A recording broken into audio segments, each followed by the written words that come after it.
Welcome to the show. I'm Mike. I'm Maggie. And we are Friends on Fire.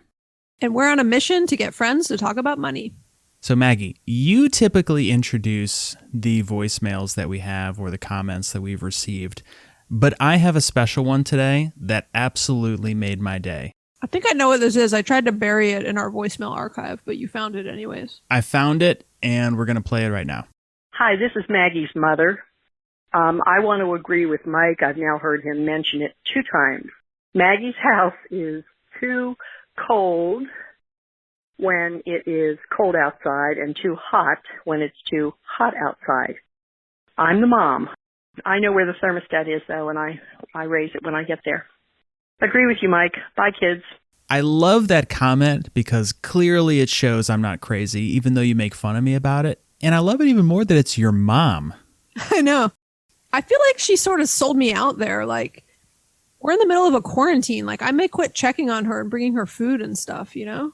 I'm going to keep leaving messages like that. One of the great joys that I've found in working with you on this podcast is periodically turning your own family against you on certain things. And this was really just pinnacle of achievement for me. Well, congratulations. I'm glad you feel good about that. What other family members have you turned on me? Well, all your kids said I was a better podcast host when we did that interview. That's true. You had just given them cookies, so that was just bribery.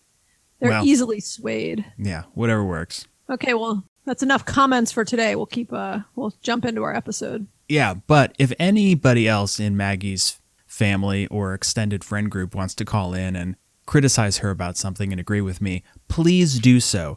Our number is 404-981-3370. Please call and criticize Maggie or text us a criticism of Maggie, and I will play it on the air. Thanks. All right, let's move into our topic. So, I have been looking forward to this because one of the things that we first started doing when we got to know each other, Maggie, was an expense review.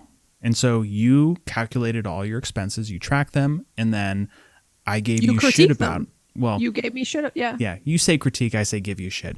Yeah. It was a fun exercise, and we have continued to do it. It was fun for you. Even my husband was critiqued by you. Remember, I've told this story before where I'd keep coming home and saying, you know, like, well, Mike wants to know about why your cell phone bill costs so much. Mike wants to know why this bill was so expensive. And Greg just kept going like, who is Mike and why is he looking at our bills? I love that story. So what we decided to do, again, in the interest of transparency, which we like to have for this show, is review our March and April expenses, so our quote-unquote quarantine expenses, to see, one, how low they are, and also just compare them and for you guys to see how we live and how we spend money. Yeah, and also just to do a bit of a comparison to January and February and some, quote, normal months. Because I'm finding it interesting to kind of see where the quarantine situation has increased our costs, lowered our costs, and just changed some of the ways that we are all living right now. So we thought it was actually kind of fun to share what we spend in a normal month anyways, but it's even more interesting during this unique time in the world right now. And the ironic part about all of this is that the U.S. economy is 70% consumer spending.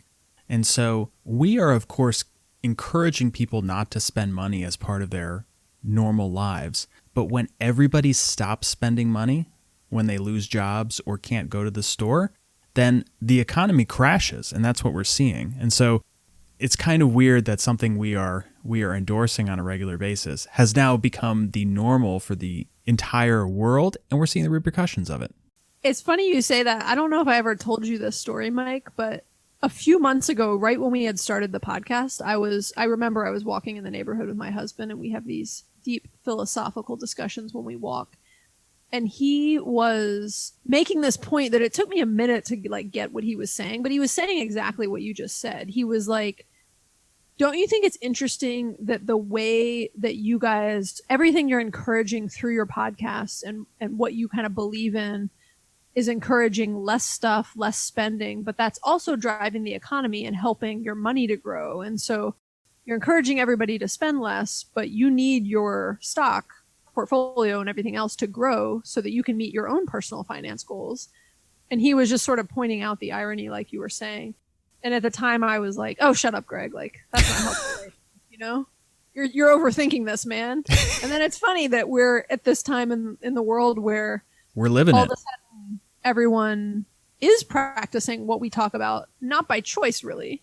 What we do on a normal basis, everyone's doing now by way of force, and it's having a pretty negative impact on the economy. And the way you can see that is that even the two of us who are extremely frugal, our expenses are way down the past couple months. And that's what we're going to share with everybody.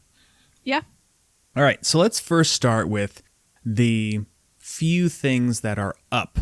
What spending areas are up for you, Maggie?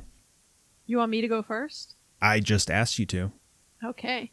The areas that are most up for me in March specifically, we were realizing that we were going to be working from home for an extended period of time. So I immediately went out and bought a monitor for my house because I have a pretty small Mac laptop, and I just knew it was not conducive for long periods of time working at home. So I went and bought a monitor. Then like 2 weeks later, my husband was fed up of working on his tiny Mac, and he also went and bought a second monitor because we were both so busy we could not share monitors. And then also one of my old laptops broke that one of my kids used, and so I had to buy a new Chromebook also, which was well worth the money because they've been able to handle learning. I had like $900 in electronics expenses. Oh my God. Wait, how much were these monitors? Well, it's like if I'm going to get a monitor, I don't buy a lot of stuff. So when I do buy stuff, I want good quality stuff. So I think each monitor was under $250, but somewhere between $200 and $250. I haven't bought a monitor in a long enough time to know if that's a good price or not. But I think that's a decent price. Like you could get one for maybe $150, but you certainly can spend a lot more than that on some like gaming. That's true. You can spend a lot more. Stuff. So okay. I felt like a moderately priced monitors that both of us bought. All right. And fine. Quite honestly, I feel like I've very much gotten my money's worth. Yeah, that's true.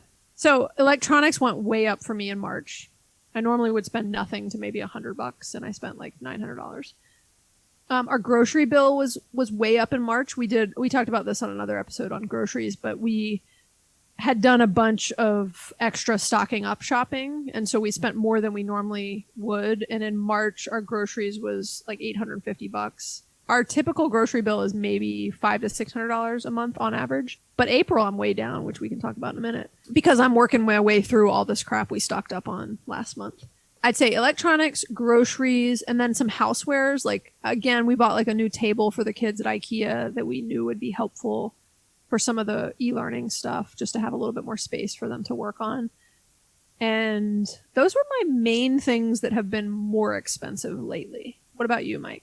Our groceries are up, but just a little bit. So we're not buying anything different or anything more, but we have done a couple grocery deliveries, and those additional costs are what's driving it up. But really, it's basically in line. March was $573, April was $435, and so it's kind April's of like, not done yet. Don't you think you'll have to go shopping again in April? I don't think so. Oh, really? Wow. Yeah, if we do, it's going to be about $50 because we only need a few things. So that's why I say it's up just a little bit, but not really. We also had an increase in what I categorize as home improvement costs because I bought 2 cherry blossom trees and planted those in the backyard. Are those expensive? No, Home Depot had a deal and I got them for $40 a piece. Yeah. And then I also bought a load of sand, and because I built my kids a little sand pit or a sandbox. And so I spent $117 in April on quote unquote home improvement, which was big spender there. I Mike. know. And then lastly, some clothing. So the unusual part about all this is that clothing manufacturers and retailers are desperate for sales. And so the amount of discounts that people are providing online is enormous. And so Britta bought some new swimsuits and we bought some kids' clothes. And that's so we spent $85 in March on clothing, which was our highest month in the past 6 months. A big month up, yeah. Big deal. I was looking, just while you're talking about clothing, that I think is interesting is, just as we're talking about kind of sharing our expenses with people, this includes, actually, we track kids' clothing separately than adults' clothing, but we've spent in September last year, $0 on clothing. In November, $85 on clothing across 2 of us.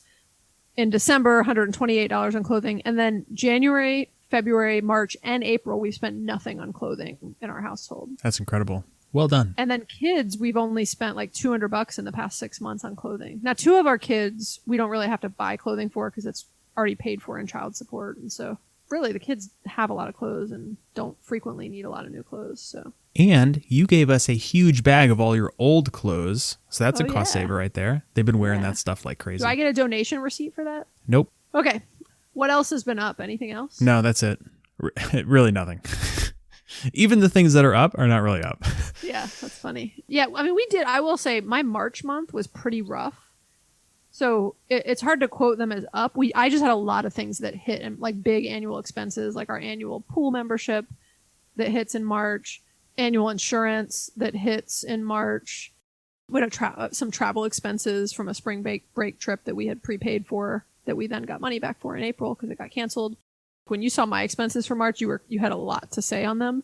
But our expenses in March were like almost 10 grand a month, which is very high. But there were some big annual expenses and kind of unusual things that hit in March. Versus in April right now, we're trending to under $2,000 for the month of April. That's awesome. The one thing I'll caveat actually is Mike sees this in my spreadsheet, but when I quote stuff to like you guys over the podcast, I'm pulling out child support. And I've actually debated this with Mike a lot. Like my husband pays out a good bit in child support and I get in a certain amount in child support, but significantly less than what he pays out. And I try not to include that. And I know, Mike, you're always urging me like I should include it in our expense tracker. And so I do. But in my head, it is not a controllable expense in any way. I can't do anything about what the amount is incoming or outgoing. And so I just don't think of it as something I can do anything about. So it's not like super helpful for me to track it. Yeah, but so neither is a mortgage payment, but you need to include that. Yeah, but well, I mean, it is in the sense that I can control the type of house I live in, right? And I can control how expensive my housing expenses are. But like, I can't do anything about that legal amount, right? And so there's just nothing, it just is what it is at that point. So again, I don't know. It's not worth debating it. But my point is that amount is not included in what I'm quoting here also. But it is worth noting, Mike and I both have paid off our mortgages. And so in the amounts we're quoting, we don't have a mortgage amount, which significantly reduces our monthly expenses. Yeah, great call out. But we did work incredibly hard to pay off our mortgages. Yes. So what has been down this month or the past 2 months? Wow, a lot of stuff for me. Yeah, basically everything. Well, I wouldn't say everything, but electronics went down in April to 0 because I bought all the crap I needed in March. That does not count. It seemed like that counted, but okay. Real down ones are gas. So my gas is typically, we have 2 Priuses and our gas is typically $80 to $100 a month on average, I think, or maybe 110, 120. In March, it was $58. In April, it's 0. And I definitely don't need any more gas to make it through the next 2 weeks. Yeah, our gas bill in March was $97 because we both filled up right when we could see stuff starting to shut down, and we're at 0 in April. And at this rate, we won't need to fill up our cars for till summertime. Exactly. Yeah. If even that. Yeah. My other one that's way down is travel. So we had to cancel our spring break trip that was scheduled in April, and so we got a bunch of money back that we had paid throughout last year in deposits, and then also during March. So we got a big credit back there. And just in general, we've had no other expenses in travel, and we typically would because there's been nothing to book because we have no idea when we'll be able to travel again. That helped a lot. Eating out is sort of down just a little bit. I mean, the tricky thing about eating out is we typically eat at home most of the time anyways. And so my eating out bill in January was $143. In February, it was $188. In March, it was down. It was $79. But in April, it'll be about maybe $120 by the end of the month, I'd say. Okay. So I'm surprised. I'm surprised it's still that high. Well, there's still a lot. Like, I ordered those vegan cookies that I ordered a dozen for you also. Or actually, two dozen for you. Oh, wow. And so, like, that hit my eating out bill. There's this new vegan bakery that opened up. Well, if you buy something for me, I give you permission to take it off your tracker. It doesn't count. Oh, okay. Nice. It doesn't count. But, so we have been eating out a little bit. I mean, I can't even remember what was in this month. We have not eaten out at all in April. And I had $33 in March, and that was from a weekend trip to Ann Arbor, Michigan on March 1st when I flew home. So basically, for the Is that entire 2 months. Where you got a hamburger? No, I had breakfast, and I bought somebody breakfast. And so for 2 months, basically haven't eaten out at all. Oh, we had Yumby in April. That's what it was. I convinced the Yumby food truck to come to my neighborhood, and they have very good social distancing and hygiene practices around Corona. And Yumby is one of my favorite food trucks, and they have amazing fries and these amazing vegan tacos. And then we've taken the kids to like a local market that's open and got them ices one day. And so, we've had a little bit of expenses there. It's about as exciting as our outings get lately. Some of the stuff that's down for me, big one for me, is after school and preschool. Yeah, I didn't cover that one. Same here, like after school care, 0. Yeah. Now, we still had some for March because we got billed for one kid's after school care for like $400 and one of her activities before they actually closed all the facilities. But then in April, it's 0. What day did all of this start? Like, what was the first day? I want to say like March 15th. That seems like a date. Because, yeah, I think I had not paid our after-school bill yet. I usually pay it monthly. So I probably owe them for like a week in March that they actually were in school. But, yeah, I was happy. Usually I prepay at the beginning of the month, and lately I've been a little slow on the draw just because I've been busy. And so I had not yet paid. And, yeah, we've had no after-school care bills for 2 months, which is nice. The only downside is I am the after-school care. Yeah. And so I kind of miss it a little bit. I know. I would much prefer to pay double what I was paying just to get rid of my kids for a little bit. Just to have a little bit of a quiet time to get some work done. The other category that's down for me, this is a little bit of a controversial one. I'm not even sure if I should say this out loud on the air. Well, you better now. Is car insurance is down for me in April. Not Why? Because of the credits they're giving back to everybody, but because I read an article. It was about some people who had retired earlier and were like in their 30s, and they had retired or were about to retire or something. I don't remember the details, but one or both of them had just lost their jobs. I think they worked in like the restaurant industry or something. And they talked about what they were doing to minimize their expenses. And they were going to be fine, but they were just saying, we're doing everything we can to minimize our expenses. And they said, and we don't need 2 cars right now. So we've dropped car insurance for one of our cars because we're not using it. And I was like, oh, that's brilliant. I never thought you could do that. And the more I looked into it, and I called my insurance agent and was like, hey, cancel this car. It's not going anywhere. And I talked to him about it and did a little research on my own. And so it turns out you can stop your car insurance if you attest that your car is in, quote, storage, which it can be in storage in your garage.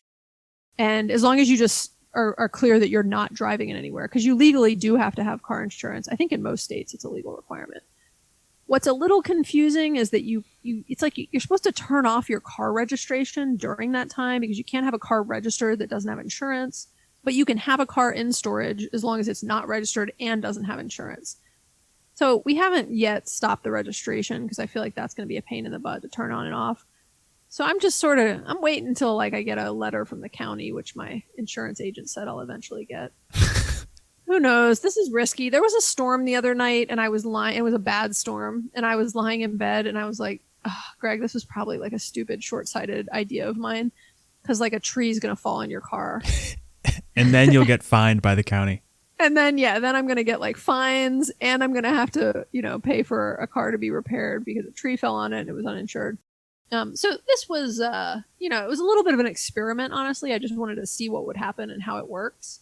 But, there's more than 2 months that car is not being driven. And so we just decided when we do need to go somewhere, we'll use one car and we'll save $300 or $400 just over 2 months of doing that. Interesting idea.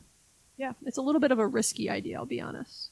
So, Maggie, one of the surprising things that I did see a big increase on was my Friends on Fire podcast expenses because I had to pay you back almost $800 for stuff that we had incurred over the past few months, which I had sort of forgotten about. And then you reminded me and I had to PayPal you this money.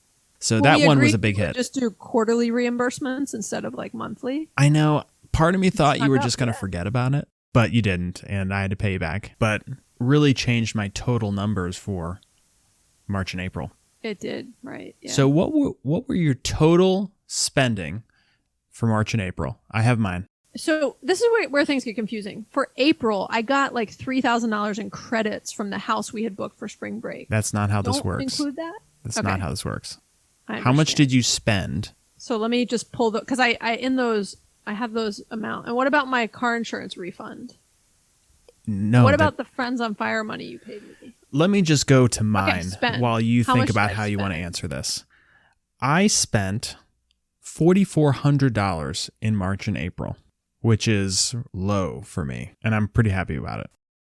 So keep in mind, like I said, I took child support, our net child support amounts out of this because I just don't think it's helpful as other people think about overall expenses, you know? Mm-hmm. In March, we spent $8,800.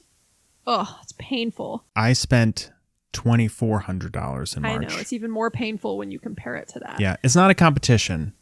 It's but not I'm a competition, winning. but if it was, you won. Yep. And to be clear, we had some big things hit that month, including spring. Wait, don't I get to back out spring break? Did you spend it in March and get it back in March? I got it back in April. Okay, you can take it out of March. In March, we spent $6,900. So I earlier quoted that we spent close to 10 grand. And then in April, we have only spent $1,051 so far. And I don't have any really big expenses Wow. coming up. So it's been we had so many like weird annual big things hit in March and none of those things hit in April. And again, we don't have a mortgage. And so, yeah, it was a really low month. We'll have a couple more things hit in the next week or two. Just some bills come in that like some utilities that haven't come in yet, but it's going to be probably a $1,500 month. Again, does not include child support, but And my April was $2,030. so with with $800 going to you oh right, for reimbursement. But my total for the 2 months, $4,400. nice. And I didn't even include that $800 reimbursement in that total. I mean, that $1,000 was like our spending Yes, thank you. because Mike taught me how to do an expense tracker properly. Yes, It's not an income tracker. This is an expense tracker. Okay. exactly. Okay, hopefully everybody found that kind of interesting. And I love giving Maggie shit about it. But just to be clear, that was a tie because you won in March and I won in April. So we're tied. Let's see how May shakes up. I mean, I can't really dispute that because we didn't agree on the rules because this wasn't a competition. Because you think it's like the total spend between the 2 months? Yeah, of course I look at it as That the was sum. never stated that way. I prefer that it be each month has a binary winner and loser. All right, fine, we tied. All right, so what are You're some... like, we tied just so I don't have to talk about this anymore. Right, let's move on. That's how I win everything in life. Okay, what are some things that maybe you splurged on? And I will tell you some things that I did because it is a very difficult time. And I do think it is important that in times of great stress, you do utilize your money to make your life a little bit easier. This is not to go online and buy $1,000 of clothes to make you feel better, but look for opportunities where you get a high return on investment. For me, we did some Amazon Fresh delivery for the first time ever, and we got, like those San Pellegrino fruit drinks? Yeah. I love that's those. a high end. Oh yeah, they're like over $1 a can, super bougie for me. But we bought some of those. We bought some sliced cheese, which we haven't been buying, not only because it's expensive, but also because it's not vegan. We bought some of those. I'm sorry. So Amazon Fresh brings cold food too? Like Yeah. from Whole Foods? Is it Yeah. coming from Whole Foods? Okay. Yeah. So we had like a $35 Amazon Fresh delivery with some kind of, quote unquote treats for us, which was a splurge. Maybe not a splurge for most people, but it was a splurge for us. I think that's like their smallest order size. Like most people probably are dropping like $100 or $200 Amazon Fresh. You are order. right. I did have to buy more San Pellegrino than I had originally wanted so I could get the free delivery. Nice. Now, have you splurged on anything? I've splurged on a few things. I mean, I mentioned like that we both, Greg and I both bought new monitors in March, and that was a convenience thing. That was like, look, we're going to be working from home. We both have fairly demanding jobs. We knew we were going to be with the kids all day. And we were just like, it will make it easier every single day. And if you were to ask both of us, like, we're incredibly happy with our monitors and we are both using them every single day, like almost 7 days a week. And so that's a little bit of a splurge for us. Mhm. The Chromebook for my daughter was a splurge. I knew she could use iPads for some of her e-learning stuff, but it was kind of a pain in the butt. I was going to great lengths to try to fix this old computer that she was using. And I was just like, after a while, I was like, this is ridiculous. I can afford to buy her a Chrome. Sometimes I'm so frugal. I go too long before I just, realize like I can afford to buy this and it's important and it will help her e-learning experience. And she's already out of school and she's already having to rely on me to be her teacher. So she needs every bit of help she can get right now. And so the Chromebook was a splurge where I finally was like, this is ridiculous. I'm just going to go buy her a new Chromebook. Nice. The other thing is those Flour and Time, which is the name of this person that's like started an at-home bakery. So I got some vegan chocolate chip cookies. I bought 4 dozen of them and they were delicious. And you dropped them off at my house. They only delivered ITP, Mike. They do free delivery. And so I was going to send some to your house, but they only do ITP. And I was like, ooh, you're just outside the perimeter and they wouldn't deliver to you. So I had to bring it myself. Which I appreciate. We ate the entire box in one day. I was just going to say ours made it 48 hours, but barely. Yeah. They're delicious. So thanks, but no thanks. I know, thanks. But that's how I feel about a lot of desserts. The other thing I will say I splurged on today, I had to go to Target. I didn't have to go to Target. I wanted to get some Beyond Meat, which was a long process at Target where a dude had to go in the back and like get it for me out of the deep freezer. Because I was like, your app says you have Beyond Meat. And I was like, there's no way they're going to have it in the back. I don't know why I'm telling this story. Anyways, I had to go to Target to get some Beyond Meat. We have this whole ticketing system with our kids where they earn tickets, like those little cheap paper raffle tickets. When they do different chores and like different activities, they earn tickets and they can cash in their tickets for different stuff like candy, screen time, or money. But the currency is like they got to cash in like 10 tickets for $1. And to earn 10 tickets, they may have had to like clean 2 bathrooms or there's a good bit of chores you got to do to get 10 tickets. So they have been earning tickets for months and sometimes they'll cash it in for a little bit of screen time.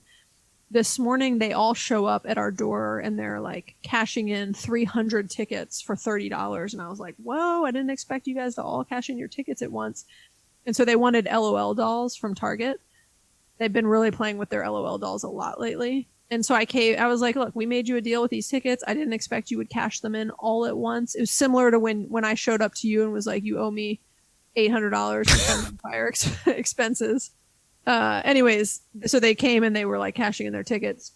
So I splurged. They don't, we don't buy them a crazy amount of stuff. And they were so happy. I FaceTimed them from Target in the toy aisle so they could pick out the kind they wanted. That's awesome. And they were just so happy. And I was telling Greg, I was like, I love the way they respond when it's not like they never get things, but like we limit the amount of stuff they get enough that when they do get something, they're very excited by it.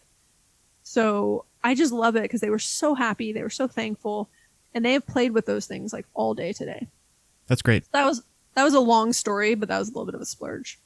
I like that. All right. So let's do our key takeaways. Have we actually made any points on this episode?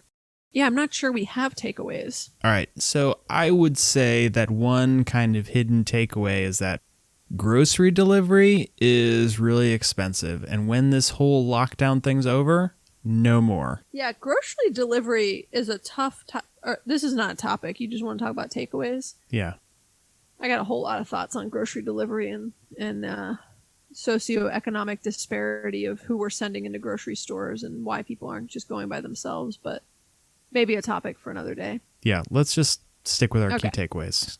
So, second one is going into physical stores often leads to overspending, even for the most disciplined people. So this is one reason why some of our spending is down and that some of your spending may be down. I think definitely many people are, because they're just not walking into physical stores as much. And I hope that actually teaches everybody some lessons for the future, like similar to something we were talking about earlier on a different episode about limiting your trips to places like Target where you have so many impulse buys. Just the idea that going to less stores definitely limits how much you spend. And I guess the third takeaway, which we didn't really make a point on this episode, but we've discussed on many previous episodes, is that you should track and manage your expenses and do it right now. I mean, this is a very important time in the economy, And probably for a lot of people who are listening who maybe have lost their jobs, could lose their jobs in the future, might have some financial impacts already. So use this time to track your expenses and see if you can make some improvements when this all blows over. Yeah, Mike, we could not have had this discussion tonight if we did not track our expenses. And so if you're not tracking things, you don't know what's up, what's down, what's changing. You can't reflect upon what's happening in your life. And I've just heard so many people talk about how eye-opening it is when they start tracking their expenses. So, highly recommend. Maggie, this was fun. Yeah. I think we should do another one of these in the future. Maybe when we get back up to like a normal spending month, and then we can really dig into each other's spending. Yeah, sounds good. People would find it hilarious. Sometimes we'll do it over email and sometimes we'll do it in person. But Mike will review my monthly spending summary just by category. And his comments back are hilarious. They're like no holds bar. He's just, like cutting deep on some of my expense categories. Like we didn't even get into vitamins and protein as an expense category tonight, but that's like a whole episode. I could go on forever about what a waste that is. I have a whole category on that. All right. So this was fun. I hope you guys enjoyed it. We will wrap up by saying if you have any questions or comments, please call us or text us at 404-981-3370. Leave us a question or comment and we will play it on the air. Awesome. You can also follow us on Instagram or Facebook. And you can find those links on our website at www.friendsonfire.org. Please leave us a review on iTunes or wherever you listen to this podcast. It really helps other people find our show. Awesome. And then let's give a shout out to our opening and closing music, Clap for Daylight. You can find them on iTunes, and they're friends of ours and were kind enough to let us use their music. Great song. Okay. Thanks, Mike. Thanks, Maggie. See you later. Bye.